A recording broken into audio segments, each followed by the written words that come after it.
Hello everyone, আমি আগের ভিডিওতে বলেছিলাম যে নেক্সট পার্টে তোমাদের পুরো ভিডিওটা শেয়ার করব যে আমি কি কি করেছি, আরও কত ঠাকুর দেখেছি।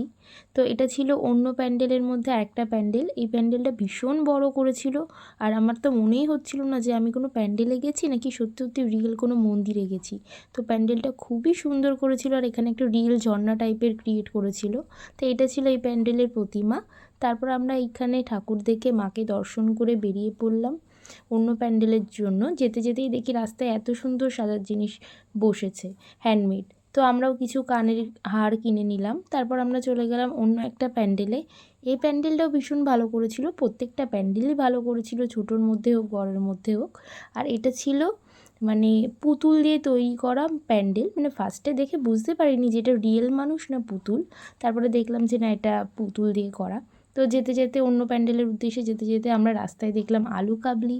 আর আলু কাবলি খেতে কার না ভালো লাগে, লোভ না সামলাতে পেরে আমরা নিয়ে নিলাম সবাই মিলে আলু কাবলি। তারপর আমরা এই যে আলু কাবলি খেয়ে চলে গেলাম হাঁটতে হাঁটতে অন্য প্যান্ডেলে। এত এত ঠাকুর দেখেছি যে গুনেই বলতে পারবো না তোমাদের যে কত ঠাকুর দেখেছি, অগুন্তি।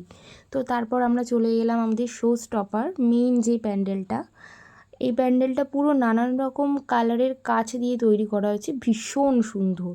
আর এবার এত সুন্দর প্যান্ডেল, তার মানে ঠাকুরটা কত সুন্দর হবে বলো তো। হ্যাঁ, এটাই ছিল সেই হীরের গহনা দিয়ে সাজানো মা জগদ্ধাত্রী। এই দেখো কত সুন্দর লাগছে না। মন ভরে আমরা মাকে দেখে এবার আমরা চলে গেলাম আমাদের একটু পেট পুজো করতে।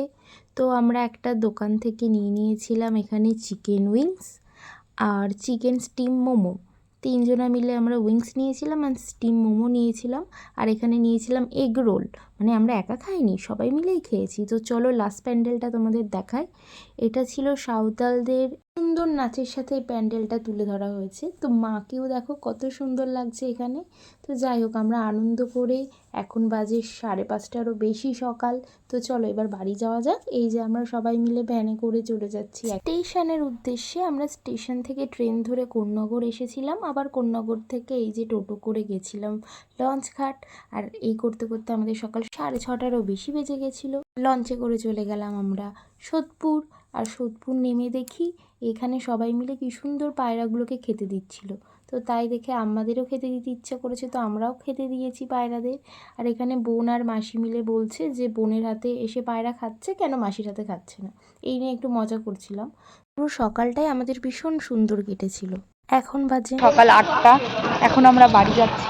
তো যাই হোক, ভীষণ ক্লান্ত লাগছে আর ঘুম ঘুমও পাচ্ছে। তো আজকের ভিডিওটা এই পর্যন্ত, আজকের মতন টাটা।